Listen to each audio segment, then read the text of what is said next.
Hi, ಜರ್ಮನಿಯಲ್ಲಿ first time ಬಸಳೆ ಸೊಪ್ಪು ಸಿಕ್ತು. ಬಸಳೆ ಸೊಪ್ಪಿಗೆ ಇಷ್ಟೊಂದು ಬಿಲ್ಡಪ್ಪ ಅಂತ ಅನ್ಕೋಬೇಡಿ.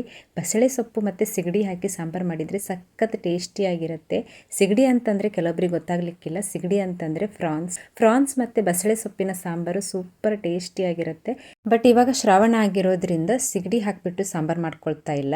ತೊಗರಿ ಬೇಳೆ ಹಾಕಿಬಿಟ್ಟು ಬಸಳೆ ಸೊಪ್ಪಿನ ಸಾಂಬಾರು ಮಾಡ್ಕೊಳ್ತಾ ಇದ್ದೀನಿ. ಬಸಳೆ ಸೊಪ್ಪನ್ನು ನೀಟಾಗಿ ಎಲೆಗಳನ್ನೆಲ್ಲ ಬಿಡಿಸು ಸಪ್ರೇಟಾಗಿ ಇಟ್ಕೋಬೇಕು. ದಂಟುಗಳನ್ನೆಲ್ಲ ಸಪ್ರೇಟಾಗಿಟ್ಟು ಅದನ್ನು ಉದ್ದುದ್ದವಾಗಿ ಕಟ್ ಮಾಡಿಟ್ಕೊಂಡು ಎಲೆಗಳನ್ನು ಕೂಡ ಅಷ್ಟೇ ನೀಟಾಗಿ ವಾಶ್ ಮಾಡಿ ಚಿಕ್ಕದಾಗಿ ಕಟ್ ಮಾಡಿಟ್ಕೊಂಡು ಅರ್ಧ ಕಪ್ ಆಗುವಷ್ಟು ತೊಗರಿಬೇಳೆ, ಕಟ್ ಮಾಡಿಟ್ಕೊಂಡಿರುವಂಥ ಬಸಳೆ ಸೊಪ್ಪು, ಹಾಗೆ ಒಂದು ಈರುಳ್ಳಿ, 2 ಟೊಮೆಟೊ ಹಾಕಿಬಿಟ್ಟು 3 ವಿಸಲ್ ಹಾಕ್ಕೋಬೇಕು.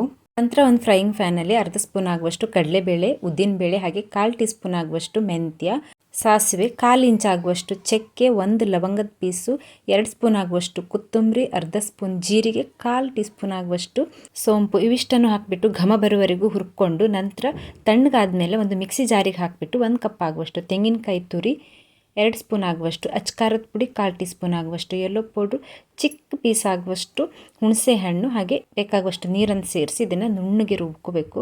ನಂತರ ರುಬ್ಕೊಂಡಿರುವಂಥ ಮಸಾಲೆನ ಬೇಯಿಸಿಟ್ಕೊಂಡಿರುವಂಥ ಬಸಳೆ ಸೊಪ್ಪಿನ ಜೊತೆ ಹಾಕಿ ಮಿಕ್ಸ್ ಮಾಡಿಬಿಟ್ಟು ಬೇಕಾಗಿರುವಷ್ಟು ನೀರನ್ನು ಸೇರಿಸಿ ರುಚಿಗೆ ತಕ್ಕಷ್ಟು ಉಪ್ಪನ್ನು ಕೂಡ ಸೇರಿಸಿ ಚೆನ್ನಾಗಿ 2 ನಿಮಿಷ ಕುದಿಸ್ಕೊಂಡ್ರೆ ಸಖತ್ ಟೇಸ್ಟಿಯಾಗಿರುವಂಥ ಬಸಳೆ ಸಾಂಬಾರು ರೆಡಿಯಾಗಿರುತ್ತೆ.